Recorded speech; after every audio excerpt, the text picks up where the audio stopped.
Mm. Welcome to Teens and Parents Self Learning, Group Learning, Peer Learning Process.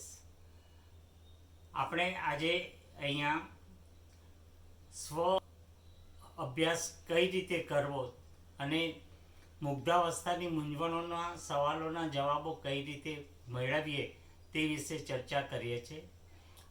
આજે હું અત્યારે નવસારીથી તમારી જોડે વાર્તાલાપ કરી રહ્યો છું. તમે બધા સચિન સુરતમાં બેઠા છો અને તમારા ઘરમાં તમે વોટ્સએપ પર મને સાંભળી રહ્યા છો. વોટ્સએપ વિડીયો ફેસિલિટીથી આપણે કનેક્ટ થયેલા છે. તમારે ત્યાં લેપટોપથી તમે મને જોઈ રહ્યા છો.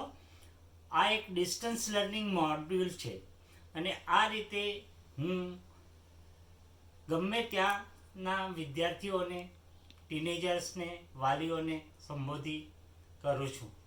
તો આપણે આવો આ ડિસ્ટન્સ લર્નિંગ મોડ્યુલથી એકબીજા જોડે જોડાઈએ અને વાર્તાલાપને આગળ વધારીએ. મુગ્ધાવસ્થાની મૂંઝવણોમાં તમારા શારીરિક વિકાસ, માનસિક વિકાસ, પ્રજનન વિકાસ વિશે વાતો કરશું. We will be talking about teenage development, their physical development, emotional development, reproductive development.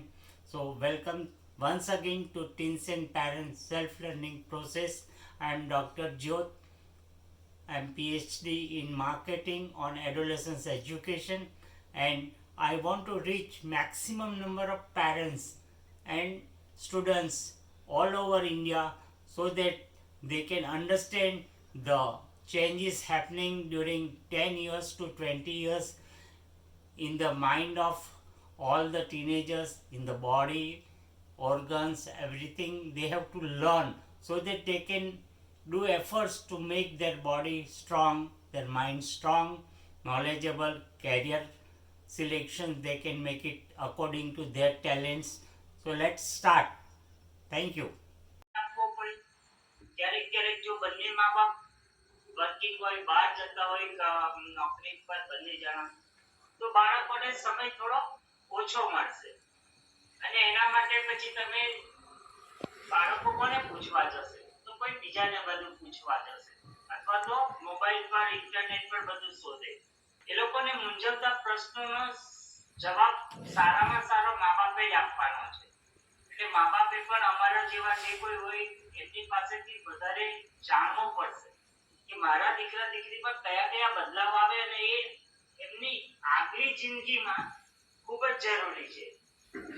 એટલે અત્યારે સમજવું પડશે. તમને ખબર નથી કે કયા કયા બદલાવ અને શું શું થશે જે આગલી જિંદગી પર પ્રભાવિત કરશે.